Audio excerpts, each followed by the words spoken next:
और जब सुभाष चंद्र बोस अ,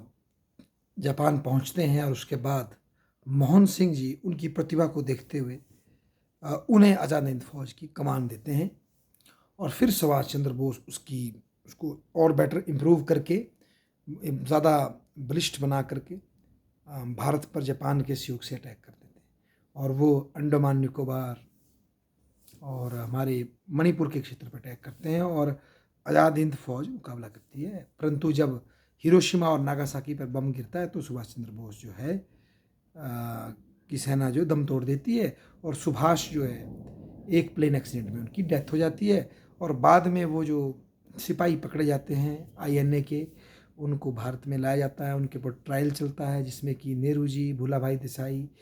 तेज बहादुर सुप्रू उनके लड़ते हैं और फिर उनको छुड़वाते हैं। साथ ही साथ उनके समर्थन में इंडियन नेशनल रॉयल आर्मी में, नेवी में और आर्मी के अंदर धीरे धीरे अंग्रेज़ों के खिलाफ एक बगावत शुरू हो जाती है। पर कहीं ना कहीं ऐसा दिखाया जाता है हमारे इतिहासकारों के द्वारा शुरू की इनिशियल पीरियड में कि सुभाष का दिल अच्छा हो सकता है पर उनका मार्ग बड़ा गलत था, क्योंकि फांसीवाद मानवता का सबसे बड़ा शत्रु, उसको रोकना ज़रूरी था। उसके बाद जो है जो ये जो ब्रिटिश पावर है या दूसरी पावर है, ये लेसर इविल है, तो पहले हमें इनका साथ देना चाहिए था। पर सुभाष ने अपने जोश में जो है एक गलत पाथ को चुना, ये एक सोच थी। पर जिस तरह से डिकोलोनाइजेशन होता है टाइम के साथ, जो डोमिनेंट नैरेटिव होता है वो चेंज होता है और हो सकता है कल ये नैरेटिव भी चेंज हो, पर उसके अनुसार अब ये दिख रहा है कि नेताजी सुभाष चंद्र बोस ने बेसिकली राष्ट्र की अस्मिता को आगे रखते हुए बिना किसी विचारधारा, बिना किसी नैतिकता, अच्छाई बुराई के पचड़े में पड़े बिना केवल अब एक गुलाम राष्ट्र को, एक माँ जो कि बेड़ियों में जकड़ी हुई है, उसको छुड़ाने को महत्व दिया, ना कि उसमें नैतिकता का प्रश्न देखा। और यदि हम सनातन संस्कृति के धर्म की दृष्टि से देखें तो यदि कोई संकट में है तो उसकी रक्षा करने के लिए फिर नैतिकता, अनैतिकता, मित्र, शत्रु की तुलना में हमें अपने सहयोग को देना चाहिए। और सुभाष चंद्र बोस ने सीधी टक्कर लेने का हौसला रखा, ये बहुत बड़ी वीरता थी। इससे पहले केवल जिन्हें हमें क्रांतिकारी कहते थे, हमारे भगत सिंह, हमारे ठाकुर रोशन सिंह और भी कई क्रांतिकारी जिसके नाम मुझे नहीं आ रहे, जो फांसियों पर लटक गए, उन्होंने डायरेक्ट पंगा लेने की कोशिश किया अंग्रेजों के साथ। परंतु सुभाष चंद्र बोस तो पूरे भारतीय राष्ट्रीय कांग्रेस में और पूरे भारतीय स्तर पर अंग्रेजों से टक्कर लेने का प्लान बना रहे थे। और जब उनके ये इरादे पता लगे तो उनको घर में नज़रबंद कर दिया गया और बड़ी मुश्किल से वो भागकर यहाँ से निकले और आज़ाद हिंद फौज की कमान लेकर के उन्होंने रिस्क लिया। आज़ादी की कोई गारंटी नहीं थी। तुम मुझे खून दो मैं तुम्हें आज़ादी दूंगा नारा लगाया, दिल्ली चलो का नारा लगाया। एक ऐसी राष्ट्रीयता जो सदियों से पिटती ही चली आ रही थी, जो सदियों से मारी खाती चली आ रही थी और फिर मार खाने के बाद जिन शासकों ने हम पे राज किया उन्हीं के गुण गाती आ रही थी। हालांकि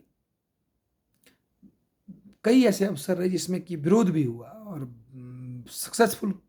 प्रतिद्वंद भी किया गया, परंतु फिर भी वो मेमोरी दूर हो गई थी। अब एक 20वीं शताब्दी में उस हारी हुई मानसिकता वाली राष्ट्रीयता में वे फिर से स्वाभिमान जगाने की कोशिश कर रहे थे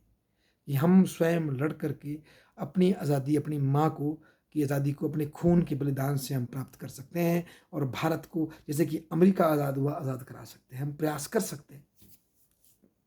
उस समय उन्होंने भविष्य में क्या होगा, भविष्य में कैसा होगा, ये सोचने के बजाय युद्ध पे सब कुछ दांव पे लगा दिया और भारतीय छिपे हुए पौरुष को जिंदा कर दिया। हालांकि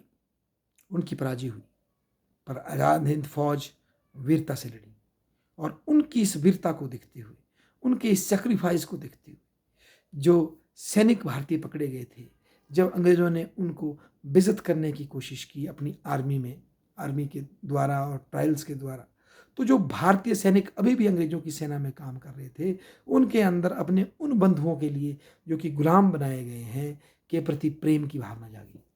ये लड़े किसके लिए है? ये लड़े हैं हमारे लिए, हमारे राष्ट्र की आज़ादी के लिए, और हम अंग्रेज़ों के पिट्ठू बने हुए हैं, उनके गुलाम बने हुए हैं और उनके कहने पर अपने ही लोगों पे गोलियां चलाएंगे। ये क्रांति उन्होंने पैदा कर दी, ये विचार उन्होंने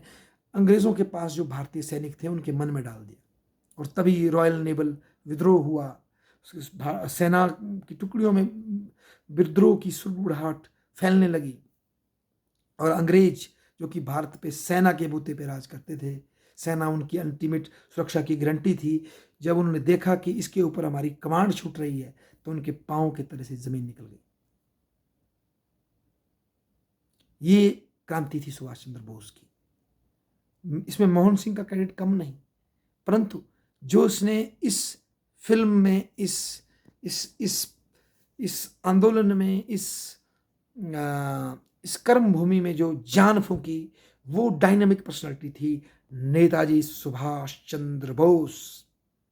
राम मनोहर लोहिया कहते हैं सुभाष चंद्र बोस में वही राणा प्रताप वाली, वही शिवाजी वाली, और वही एक पृथ्वीराज चौहान वाली कभी ना हार मानने वाली स्पिरिट थी कि हम मिट जाएंगे पर हम लड़ेंगे, अंतिम सांस तक अपने राष्ट्र की आज़ादी के लिए अपना बलिदान देंगे। तो उन्होंने इस पिछड़े हुए, इस अपनी स्वाभिमान को खोए हुए राष्ट्र के लिए लहू की बलिदान देकर के युवाओं को आगे बढ़ने की प्रेरणा दी। तो चाहे हमारे इतिहास में हमें ये बताया गया कि आज़ादी हमें एक लंबे डेमोक्रेटिक स्ट्रगल से मिली, उससे किसी को कोई राय हो ना हो, परंतु ये नहीं ठुकराया जा सकता कि सुभाष की क्रांति से, आज़ाद हिंद फौज की क्रांति से अंग्रेज़ों की अपनी ही आर्मी में, भारतीय सैनिकों में राष्ट्र चिंतन पैदा हो गया था, जिससे कि अंग्रेज़ों की इनसिक्योरिटी कई गुना पैदा हो चुकी थी। और ये बहुत बड़ी बात है। सच्चा क्रांतिकारी स्वयं हाथ से तलवार तो चला सकता है, पर वो सबसे पहले समाज के उन लोगों में क्रांति भर सकता है, लड़ने की क्षमता भर सकता है, जो कि अभी तक अपने को पंगु मान कर बैठे हैं, अपने आप को असक्षम मान के बैठे हैं। सबसे पहले वो उनके अंदर स्वबोध, अपने राष्ट्र का चिंतन का बोध, अपने जीवित होने का बोध, अपने कर्तव्य का बोध वो पैदा कराता है। तो इस हिसाब से नेताजी सुभाष चंद्र बोस का जो कद है वो भारतीय इतिहास में आगे बढ़ेगा और बहुत आगे जाएगा। जहाँ वो है उससे तो वे आगे जाएगा ही। जय हिंद, वंदे मातरम।